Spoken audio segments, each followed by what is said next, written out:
that they're facing because the Senate has failed to act to renew some $255 million in expired annual federal funding that they've been able to count on for over a decade. So I want to put that into perspective. That funding accounts for nearly half of all federal funding for historically black colleges and universities. My bill, the Future Act, would renew this funding for an additional 2 years and give the Senate time to find a permanent fix. It is a bipartisan bill. It is a bicameral bill. It has already passed the House of Representatives unanimously. It's a paid-for bill. There has been some talk that the Senate bill has some budget gimmick that is not flexible. The fact of the matter is that has been corrected. This can pass without any legal or procedural hurdles. It has passed unanimously in the House to show you the bipartisan nature of this. Every day that passes without a renewal, these schools are one day closer to having to make very tough decisions that could do permanent damage, including layoff staff, letting contracts expire, winding down programs that serve students in STEM and other fields. I know that funding is available through next September, but that misses the point. People have to plan now. They have to start looking now to plan for their enrollment and their courses next fall. They have to know that this funding is in place right now. It's because even though they have funding through this school year, the budget planning goes year-round. And that's why it's so important to get this done. They simply cannot wait until Congress negotiates a permanent fix. And by the way, what we're trying to do now is not inconsistent with trying to do a permanent fix. Everybody up here and everyone in the Senate that I've talked to wants a permanent fix. But sometimes you have to go a step at a time, especially in a Senate in which we don't know whether anything else will come to the floor or not during this Congress. Many of these institutions face serious financial headwinds with fewer resources to draw from, significantly smaller endowments, and more extensive capital project needs. The point of this is that there is no safety net. For institutions that are leaders in educating students of color, lifting up generations of underserved communities, this is just unacceptable. We are working hard to get this done, to make sure it happens now, as soon as possible. These institutions don't just create jobs. They don't just support their local economy. They bring untold value and pride to their communities that they have long served. They deserve to be able to continue to fulfill their mission and serve their students. They deserve to vote on the Future Act now. So with that, I'm going to turn it over first to my colleague, Senator Schumer. Then we'll hear from key senators as they come in, and then the other stakeholders we have. Senator? Well, thank you. First, let me thank Doug Jones. He has been our leader on this issue because of his understanding of HBCUs and all the other colleges that are affected, because he cares so passionately about these and sees what they're able to do in his state of Alabama. But we all care about this. The great education reformer Horace Mann once said, quote, "Education beyond all other devices of human origin is the great equalizer, the balance wheel of the social machinery." What minority-serving institutions have been able to do is to make education, that great equalizer, accessible to so many Americans for whom it might not otherwise be. These institutions are ladders up. So many people living in poorer areas, in rural areas, don't have many ladders. This is one of them. And that's what America's all about, to provide ladders up. You're a hardworking young person. How do you get from here to there? Well, these colleges have been one of the best ways, and let me give you some statistics. HBCUs, for instance, make up 3% of our colleges and universities. They produce 27% of African American students with bachelor degrees in STEM, 80% of African American judges, 40% of African American engineers, 50% of African American lawyers, 40% of my African American colleagues here in the Congress attended HBCUs. And it's the same in the tribal colleges and universities. They serve 130,000 American Indians and Alaska Natives. They're probably the most underserved group in America when it comes to higher education. They are not only vital to tribal nation building and native language preservation, they're a great investment. For every $1 investment, $5.20 return. And Hispanic serving institutions, these are the fastest growing of our minority serving institutions. They've grown by 40% since 2009. That's a huge leap up. And they help the Latino community. They enroll 66% of all Hispanic undergraduates, but account for 15% of nonprofit colleges. So again, these ladders up. You're a poor person living in a rural region, particularly in the South and the West, although it certainly affects all of our states. You're on tribal land. You're in a community where usual access for the majority of citizens isn't available. They don't come recruit. They don't give scholarships. They don't do what's needed. These minority-owned colleges are the salvation, not just of the communities they serve, but of America, of making us more equal, of making us fairer, of making us just. And there's one thing that really ticks me off. How dare a senator, any senator, hold these young people who are awaiting these ladders hostage for some other political goal? How dare. If this bill were put on the floor, Doug's bill, that we're all supportive of, it would pass. And it's already passed the House. And even President Trump wouldn't dare veto it. Someone's holding it hostage. It's not holding a bill hostage. It's holding millions of young Americans who aspire and have hope and have dreams hostage. They ought to stop right now and bring this bill to the floor. Thank you. Thank you, Leader. Senator Murray? And I apologize.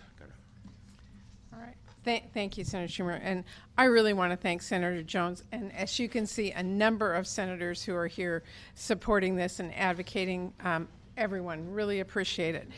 HBCUs, tribal colleges, and MSIs, or minority serving institutions, are an essential part of our higher education system.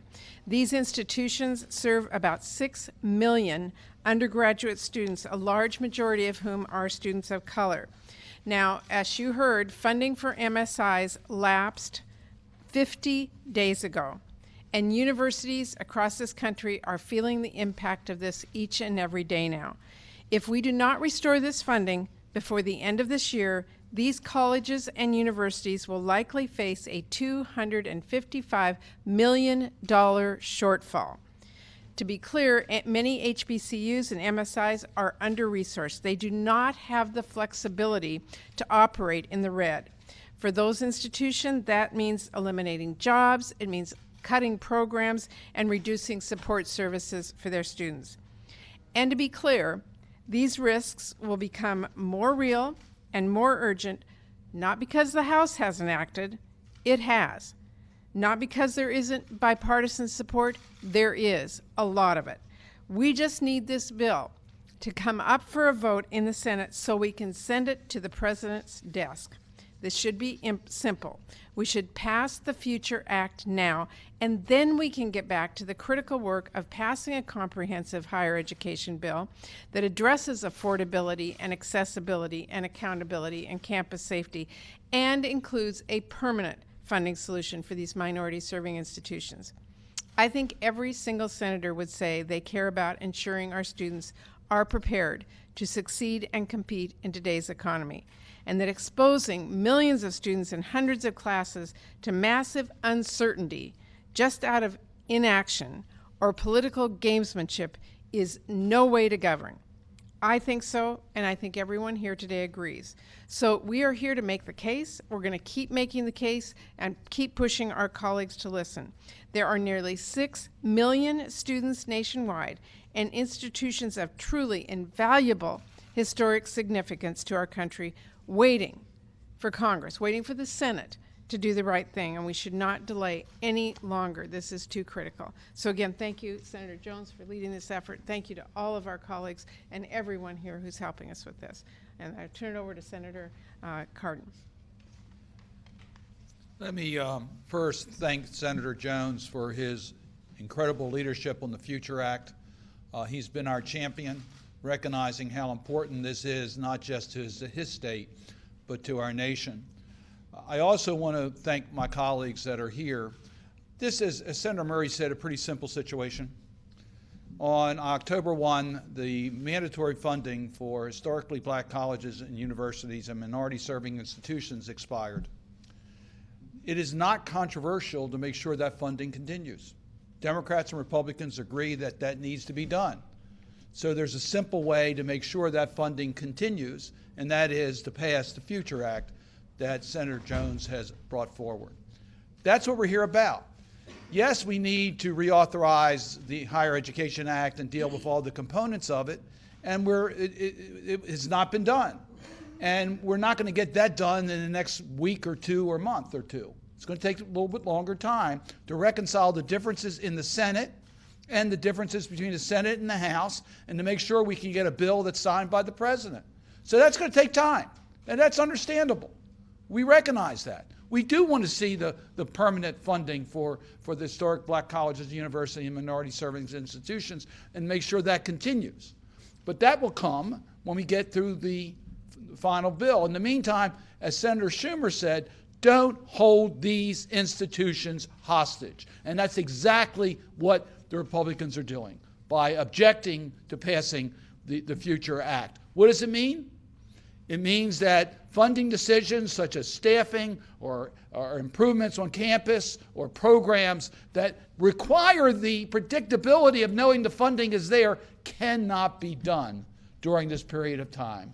And that's holding back the opportunities of institutions that historically have been held back with their populations that they serve. That's unacceptable. And that's why we're here in such numbers to say there's a simple way. I have one other pleasant task, if I might, and that is President Breaux is here, who's the president of Bowie State University. Senator Van Hollen and I brag about 4 HBCUs that are in our state. They all do incredible service in our community. And President Breaux will speak later on behalf of all the HBCUs. I just want you to know, I was on campus just a few days ago, and I've seen firsthand the students that benefit from the services of her leadership on campus, providing opportunities so that they can achieve the American dream, but also they can help our country get the full value of every person here in America.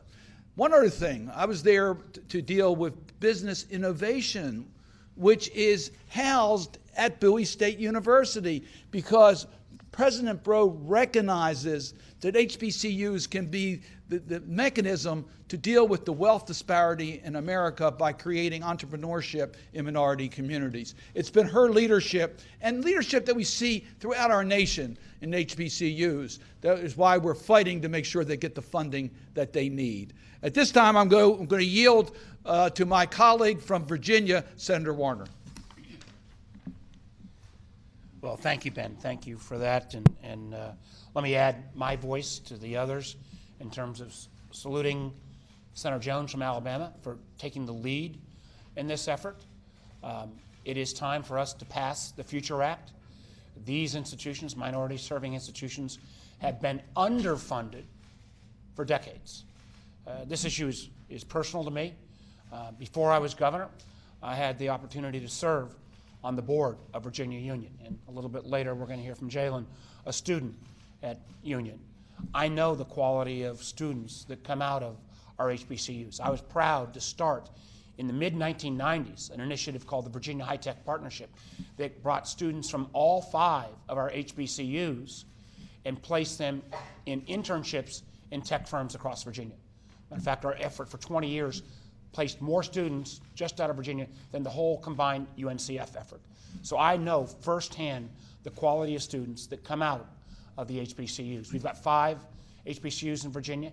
They need this support. In Virginia, this failure to reauthorize this funding is costing these institutions combined about $4 million. That $4 million goes into services that can't be delivered. It may cut back on course offerings. It is inappropriate and wrong that this funding is being held hostage because, as other senators have mentioned, if this bill came to the floor of the Senate, it would pass overwhelmingly. It could be resolved with the House, and the President would sign it. So let's move forward. Let's not hold these universities hostage. They do a lot of great work. Again, I know Jalen's going to be making her comments in a few moments. We need to do more than say we support HBCUs and other minority-serving institutions. We need to give them the funding they deserve, and that will take place when we pass the Future Act. On that note, I'm going to turn it over to another colleague from Maryland. I guess I was since we've got more HBCUs in Virginia than Maryland, I was the intermezzo between Cardin and Van Hollen. And I'm going to turn it over to Senator Van Hollen. And I also want to, again, give a shout out to Senator Jones, who not only is the leader on this legislation, but also has to stand here and listen to all his colleagues speak. So with that, let me turn it over to Senator Van Hollen. And Doug, thanks. I'll try and make that short for you, Doug.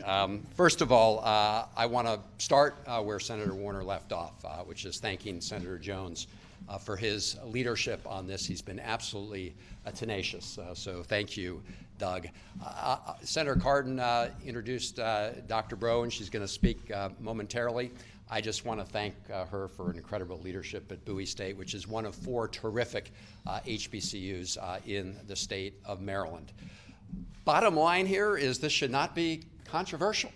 This is about extending the mandatory funding for minority-serving institutions, passed the House of Representatives unanimously. I'm absolutely confident if we put this on the Senate floor for a vote today, it would pass overwhelmingly.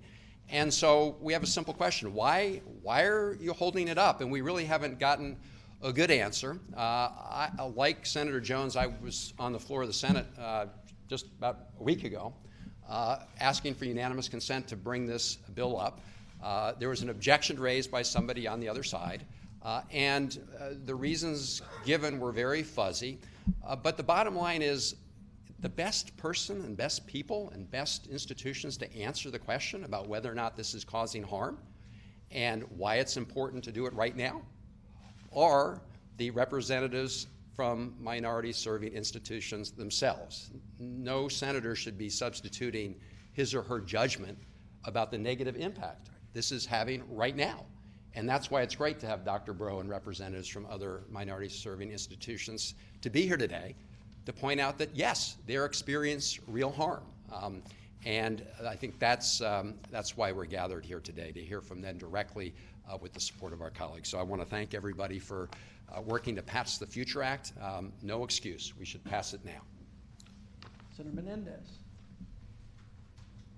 Well, thank you. Let me also join in the chorus of voices of the work that Senator Jones has done here. Just as an insight, there's those in the Senate who will say, I'm with you, which means they're going to vote with you, who say they're going to support you, and that's good, better than the other alternative, obviously. And then there are those who put their political capital on the line to make something happen. Doug Jones has been putting his political capital on the line to make the Futures Act a reality. He has in our caucus, with our colleagues on the other side of the aisle, on the Senate floor, he has been putting his personal political capital that he has accrued here to try to have this singular legislative success on behalf of millions of students across our country. So I appreciate what you're doing, Doug. And let me just share one insight. As someone who grew up poor in a tenement in New Jersey, first in my family to go to college, I went to a college called St. Peter's College. It is today a minority-serving institution. The designation did not exist at the time, but it served the same purpose. For me and so many others, for which generationally were the first in their families to go to college, that institution today, as it did then, opened the doors of opportunity. That if you told me growing up poor in a tenement in New Jersey the first in my family to go to college, that I could rise to be one of 100 United States senators in a country of 320 million people, I would have said that probably won't happen in my life. But it is the education that I got at St. Peter's College, at that minority-serving institution, that began to unlock that door for me to be able to realize my hopes, my dreams, my aspirations. That's why it's called the Future Act, because it is about the hopes and dreams and aspirations of millions of our fellow citizens of color who ultimately need to be able to fulfill their hopes and dreams and aspirations just as I did mine. This bill passed overwhelmingly in the House of Representatives, overwhelmingly. There is no reason to have it stalled in the United States Senate. And hopefully we raise our voices. Adlai Stevenson once said, "When I get the heat at home, I see the light in Washington." We need to create a little heat across the country so people will see the light in Washington and we can finally have success. Thank you, Senator Jones, for your work. Thank you, Bob. John? First of all, I want to thank everybody for being here. I very much appreciate it. The fact of the matter is that there's one reason why this bill hasn't been dealt with on the Senate floor, and that reason is Senator Mitch McConnell. Doug Jones, who's one of the most decent people I've ever served with, has brought forth a bill that's critically important. I'm going to approach it from a Native American standpoint. Montana, we have 7 tribal colleges, the most of any state in the nation. They're on each one of the 7 reservations that are in Montana. Unemployment on those reservations go from 50% to 60% to 70% to 80%. And if you want to break the cycle of poverty in this country, whether it's an Indian reservation or anywhere else, it's through education. And that's why this bill is so critically important. I could have quotes from every tribal college in Montana in front of you. All of them will tell you things like, we're underfunded now. We need the predictability if we're going to give opportunity for the next generations of leaders. I would go a step further. They need the funding now if they're going to educate folks to be able to get their people out of poverty. Doug, I want to thank you for what you've done here. I think it's great. We've got to get Senator McConnell to get off of this thing about not bringing anything to the floor except bad judges to vote on. Thank you. Thank you, John. I want to thank all my colleagues that came here today. We've got several other speakers that we're going to bring up one at a time, and I know we've got votes pending, so Senator Murray and I may have to slip out in a moment, but they will still be here one at a time. So with that, I'd like to bring on Dr. Breaux from Bowie State. Thank you very much, and good morning. And I'd like to add my thanks and appreciation to all that's been said here today on behalf of Bowie State University, but also on behalf of all of our HBCUs and minority-serving institutions, thanking the leadership of Senator Doug Jones for all that you are doing to support this bill and to get this bill passed. I am here as the very proud 10th president of Bowie State University, but also I'm here representing our fine institutions across this country that are leading the way to serve millions of students and ensuring that our institutions remain as the economic engines of our communities. This bill is beyond just any one region. It's about the country and producing the talent that we need to fulfill the workforce needs for today and for the 21st century. It's about preparing our leaders, our future leaders, to go out into the communities and to serve in the workplace and in our communities and enriching our very country. So it's more than just about the we of each individual institution. Today, as the president of Bowie State University, I stand before you advocating for my colleagues across this country that are trying to do the business at hand in producing our leaders for tomorrow. And shortly you'll hear from one of those students. But today you need to know that our universities are striving, and we are at Bowie State University are racing to excellence. And you heard Senator Ben Cardin speak a bit about that. We are developing not just individuals to go into disciplines, but to spearhead new technologies, to do the research that's necessary to stay at the forefront in helping our country stay at the forefront of education globally. So today I want to advocate for the passing of this bipartisan bill. It is unfathomable to think about our young men and women who are on our campuses aspiring to achieve their goals and contribute back to our communities and not supporting them in that endeavor. This is an upward mobility, a way for our families to be lifted up throughout our economic, our social economic pathways. So we are creating pathways to success for students for today and for tomorrow. Our universities need these funds to help strengthen the quality of our academic programs. Our universities need these funds to build capacity at our institutions. Some of our institutions are striving to create more opportunities for more students to come, including Bowie State University, but we need that support. Imagine trying to conduct a business, lead a business, without knowing what budget you have. How can you plan to have the learning environments for the students, the research labs, and all that we know our workplaces are telling us we need to provide for our students to learn and to thrive when they graduate from our institutions? Our universities need these funds to enhance fiscal stability, and our HBCUs and other MSIs as we prepare the 21st century learners. Our workplaces, companies, government agencies, non-for-profit, for-profit, our communities, and the economic engines across the country need this support, and we need this bill to pass now. I want to also thank our Senators Van Hollen and Ben Cardin in the state of Maryland who have supported our HBCUs, and thank you to all the senators who spoke today and all of those who are supporting this bill in a bipartisan way. The importance of passing the Future Act cannot be overstated. We need it to pass. Today, HBCUs across the country enroll, and you heard some of those statistics from Leader Schumer. 10% of all African American undergraduates produce 17% of all African American college graduates with bachelor's degrees, and graduate 21% of all African Americans with bachelor's in STEM fields. Title III funds are the lifeline in expanding STEM research opportunities, reinvesting in aging facilities and our infrastructures, upgrading classrooms with smart technologies, and building student support systems with staff who are laser focused on the retention, not just enrollment, but this is about retaining and graduating students in a timely fashion. Again, I urge the Senate to pass this bipartisan Future Act to continue the educational strides taking place at our HBCUs across this country and among our MSIs. Thank you so much for your time and your support. Thank you so very much for what you are doing on behalf of our students across the campuses of each of our HBCUs and our minority-serving institutions. Thank you so very much. Thank you, Dr. Pro, for being here. I'm going to go ahead and step out. I know, not sure when.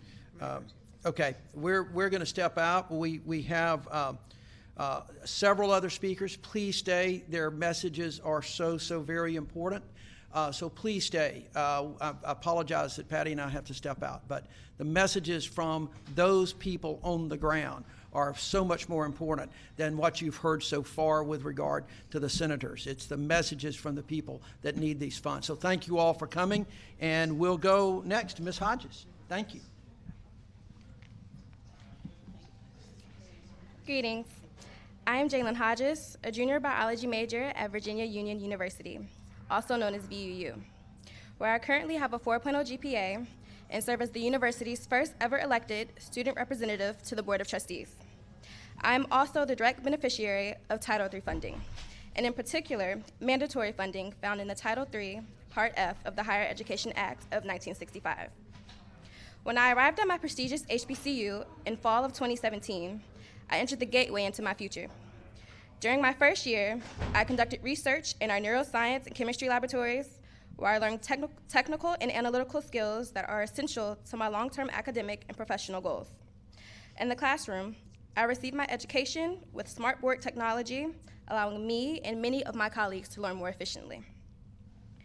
Mandatory funding found in the Title III, Part F, is the reason why I have been able to have access to many of these resources. With continued mandatory funding, the university will be able to provide student access to technological resources. With continued mandatory funding, students will receive continued support for their participation in our workforce development program, which allows students to gain experience in fields related to their interests, such as STEM education, and/or future careers while paying off their tuition. With continued mandatory funding, updates to our historic buildings would remain a priority. With continued mandatory funding, students and faculty would be afforded access to ever-changing equipment and laboratories that are consistent with industry standards.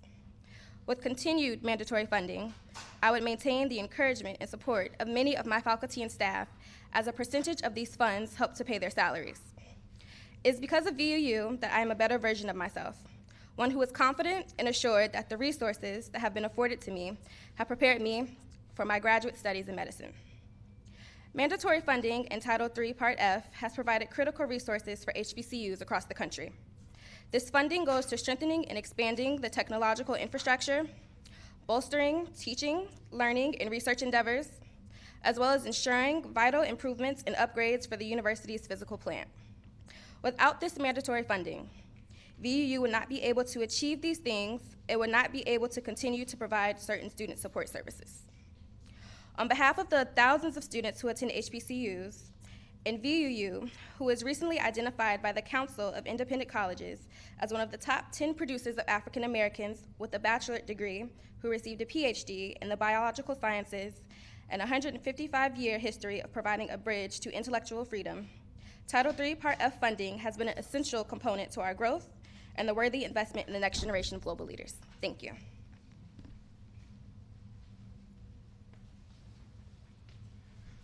Good morning. My name is Harry Williams, and I serve as the president and CEO of the Thurgood Marshall College Fund, an organization that is designed in the whole mission and focus on supporting the 47 publicly supported historically black colleges and universities in this country, and predominantly black colleges and universities in this country.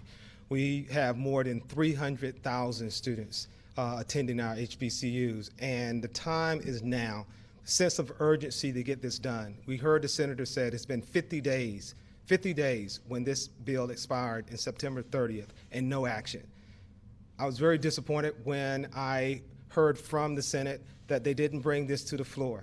It was very disappointing, taking and looking into the fact that it's a bipartisan bill that passed the House of Representatives. And we're here today pleading with the members of the Senate to bring this bill to the floor, pleading. I've talked to presidents. Presidents are saying that they are having serious conversations right now with their members, telling people they're going to be laid off.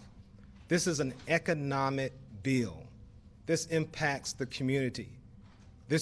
We're approaching Christmas season, and we know how important it is to budget and manage our budget, and to know that we're going to have resources coming in. We have faculty, we have students right now attending our campuses, and they are making plans to try to find something else, to pack up their families, to move somewhere else. It's important. This is very, very important for our schools. Senate, please act today. Thank you.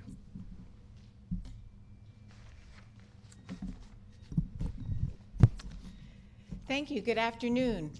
I'm Leslie Baskerville, President and CEO of the National Association for Equal Opportunity in Higher Education, NAFIO, which is the nation's only membership and advocacy association for all 106 historically black colleges and universities, 50 predominantly black institutions located in 22 states, the District of Columbia, Virgin Islands, and Brazil. I'm also privileged to serve in the capacity as chair of the Alliance for Equity in Higher Education, a 20-year alliance between the umbrella organizations for all of the HBCUs and PBIs, all of the Hispanic serving institutions, all of the tribal colleges, and all of the Asian Pacific Islander institutions. We represent 6 million students combined. We represent 24% of all American colleges and universities. And these institutions are all underfunded relative to their missions and their outcomes, but they're punching above their weight in terms of their graduation of our students. If you look just at the HBCUs, they're 4% of American colleges and universities, and you heard some of the data, but particularly important for the budget's only mandatory funding for HBCUs and other minority-serving institutions is that they are graduating 42% of blacks in the sciences, technology, engineering, mathematics, 60% in health professions. They're punching above the weight. They are graduating disproportionate percentage of students, 52% of African Americans in agricultural sciences. And so the outcomes are tremendous. One of the points that was made earlier is that there are persistent gaps, and we know that. So these institutions, although small in number and underfunded, they are doing a better job than all other classes of colleges and universities in closing the educational gap, closing the economic gap, closing the wealth gap, closing the health gap, and closing the justice gap. They're able to do that by and large by the money that is in Title III-F, the only mandatory money in the program. And we heard eloquently from our student from Virginia Union about what's happening on her campus as a result of these dollars. It's happening all around America. We also have 13% of African Americans or blacks that are serving at the helm of the nation's multinational corporations coming from HBCUs, by and large, because of Title III-F money. Title III has been reauthorized and reappropriated for 12 years with bipartisan support. You heard that it was passed in the House with bipartisan support. And indeed, it has bipartisan support in the Senate. Senator Tim Scott from the state of South Carolina is co-chairing the bill with Senator Doug Jones, who happens to represent Alabama, that has more HBCUs in its state than anywhere else. We have to bring this bill up if it is allowed to come to the floor. We believe that we have the votes and that we will continue the bipartisan and bicameral support for this vitally important measure. We hope, we pray, we urge that the Senate not allow this bill to cause our 7 million students to be fatalities to the political skirmishes of today. Please bring this bill up now by unanimous consent and vote for support of the Future Act. Thank you so very much.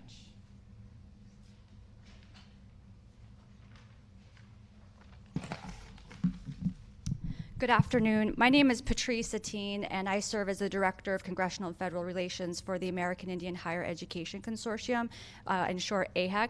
We are the organization that represents tribal colleges, and today we have 37 tribal colleges operating 75 sites in 16 different states. We are very concerned with the lack of funding at this point. Some of the facts that we've been discussing are that 42% of American Indian and Alaska Natives are 24 years or younger. 54% of American Indians and Alaska Natives live in rural areas. And our tribal colleges are the premier institutions that are serving on tribal lands. We know that the investment in tribal colleges goes far and great. 74% of tribal college alumni are currently employed in areas of American Indian communities, tribal lands, or employed directly by their tribal governments. We know that tribal colleges are serving in these areas, and we need the funding to be passed and continued now.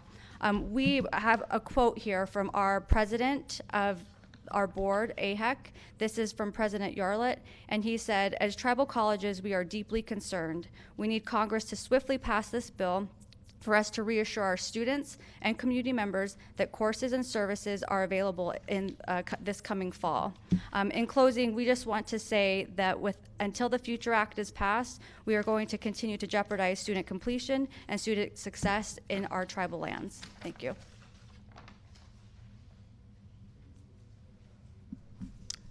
Good morning, buenos dias. My name is Alicia Diaz, and I represent HACU, the Hispanic Association of Colleges and Universities, and all 523 HSIs.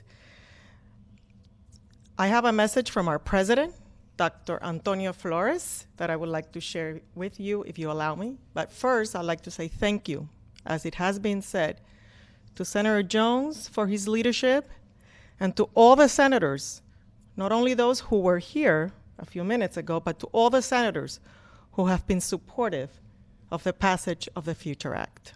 From Dr. Flores. For the past decade, Title III Part F of the Higher Education Act has played a vital role in enhancing the STEM pipeline at Hispanic serving institutions and expanding institutional capacity at HBCUs, at HBCUs, predominantly Black institutions, tribal colleges and universities, and Asian American and Native American Pacific Islander serving institutions. For instance, HSIs account for 15% of institutions of higher education, yet produce 40% of STEM bachelor's degrees earned by Hispanic students. As the nation becomes increasingly diverse and the number of our institutions continues to grow, federal funding for these schools is more important than ever to ensure that we prepare today's students for tomorrow's jobs. I know the word future is in the bill's name, but it should never have been in the timeline for passage of this bill. So I urge everyone, the time to pass the Future Act is now. Thank you.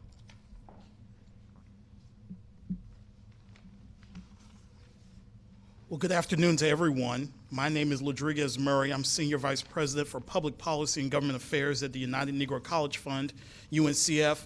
I'm also a happy graduate of one of the institutions that is a recipient of Title III Part F funds. I'm a Morehouse College graduate, and I'm so happy to be joined by my other HBCU colleagues, especially a current student at Virginia Union University and the president of Bowie State.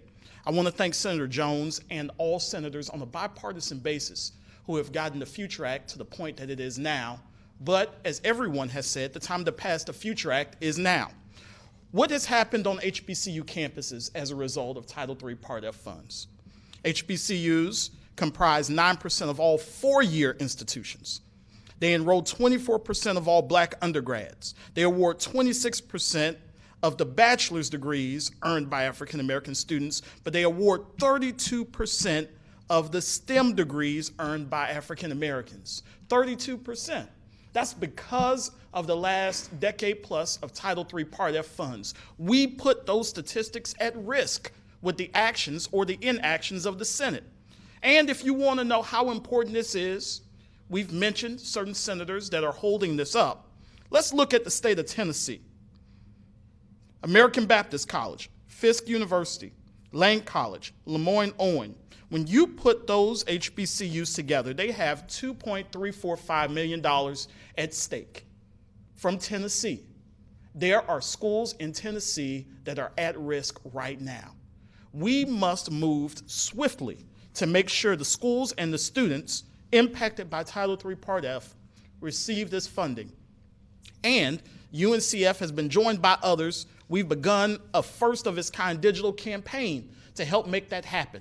You can go to uncf.org/protectingourfuture, and many have already done that. I stand here representing the 65,000 letters that have come to the Senate in the last 2 months asking the Senate to move the Future Act. 65,000 letters have moved, and yet there are senators still with their ears plugged by their hands. We must move the Future Act on behalf of the constituents writing every day, on behalf of the students like Jalen that are impacted, on behalf of the schools that have done so much to move this country forward. Let's move the Future Act now.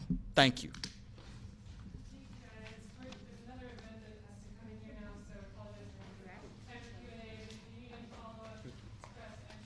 Good job. Good job.